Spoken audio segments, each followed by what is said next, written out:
Hi, Marianna. So lovely to see you. Can you please give me your full name and your role?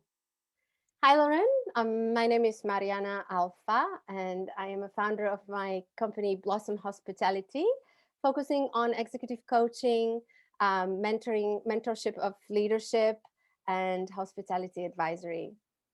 Yes. And who's the leader, Marianna, that has inspired you the most? From historical leaders, it has to be Gandhi, um, just because I will always admire how he fought for change with kindness and promoting peace at the same time. That's the only fight I've known of that was actually promoting peace.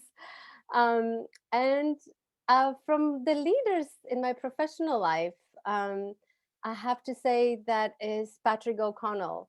He is currently the owner of the Inn at Little Washington in Virginia, and he's the president of North America Relay Chateau. Um, he is a self-taught chef. When he was very young, he never went to culinary school and started cooking for friends and family, and literally opened up his first restaurant in abandoned garage in the middle of Virginia countryside. And that garage is now a three Michelin star restaurant with five-star, five diamond hotel of 17 or 18 rooms currently. And it has been like that for 35 years. He had maintained the five-star, five diamond status, recently got three Michelin stars, which was always his dream. So he lived his dream. He's still living his dream. And he just was one of my biggest inspirations. And what's the greatest learning that you have had in your career so far? The greatest, it has to be the fact that I learned very recently, 3 years ago, that chasing the titles and salaries might not be what brings happiness, might not mean everything. Um, when I was repeatedly there and I reached where I wanted to be in terms of having certain title on my CV and a couple of times in my VP roles, which were always kind of like a faraway dream for me, I realized that it wasn't enough. And what is the greatest success?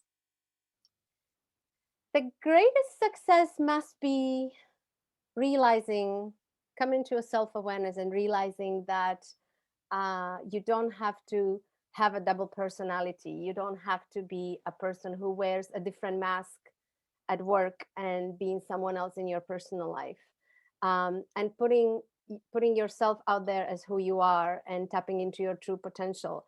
3 years ago, 3.5 now, when I moved to London, I wrapped up 19 years of my life in US, of who I became, of 20 years of my whole hospitality journey. And I moved to UK, to a new country, to a new city in London, and just uh, learned and learned how to just be fearless even more, and listen to my calling. And I started my own company, and kept it up through the pandemic. And if you believe in the word, what is your greatest failure? Well, my failure would be the opposite of that. One of my greatest failures, I have to say, and I remember the days I would walk out of that job crying on my way to the tube station, was where I locked my potential into the cage.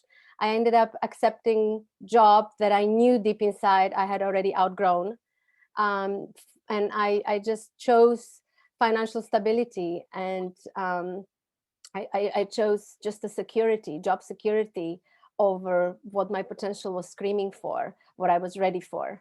I betrayed myself. And can you tell me a story about an event or an incident that really influenced you or changed you as a leader or a professional? That would be from my junior management years. I worked at Mandarin Oriental back in 2005, and I remember one of the dinner shifts where when we were completely slammed, right, as we say, it was just madness. People coming from everywhere, no control over the door. However, I did feel I had things under control because I was carrying plates around, clearing tables, rolled up my sleeves, as we say.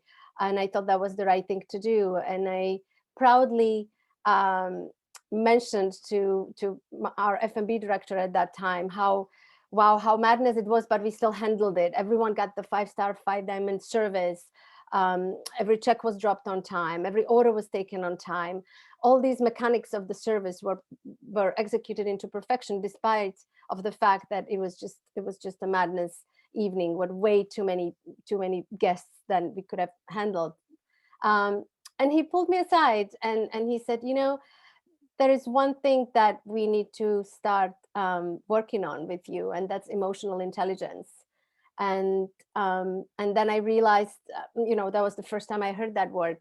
And he literally said, I've peeked into this dining room a couple of times during the dinner service, and you run around like chicken without the head. You gave your team no sense of calmness or control at all, because you look like you're completely, you lost control. Um, and it's very true. I created bigger chaos than that it had to be created. The situation actually could have been handled much more differently, but I was really really working that floor with emotions, not holding myself with the professionalism necessarily, thinking that if I roll up my sleeves, it's going to make everything better. But I wasn't really there for my stuff, for my team. I was there just to execute the service and being there for myself in my head, thinking I'm going to do my best. But did I do my best as a leader for my team?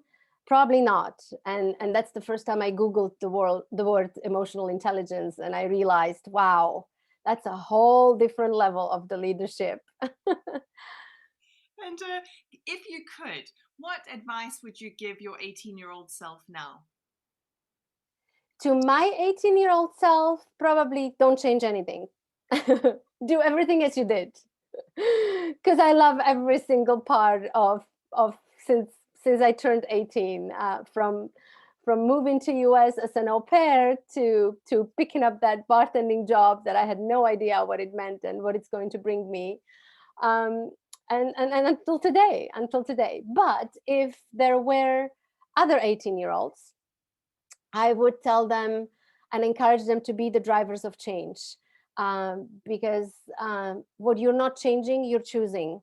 And it's very important to believe and connect yourself with what you believe. And don't expect others changing the environment or negativity around you or things not being the way you want. Change it. Participate actively in creating a culture you want and in creating your destiny, in creating your job you want. Be that active, fearless participant. Go for it. Also, maybe I would advise maybe to always say yes, but learn how to say no. Very important and very tricky one. And to younger leaders, maybe, or to someone that wants to be a leader, focus on making others succeed, making others better, helping others to become the best versions of themselves they could ever be. That is the most rewarding and most purposeful reason behind leadership. It's really not about you, unfortunately. It's about the others. That's wonderful. Thank you so much, Mariana. Thank you. Thanks, Lauren.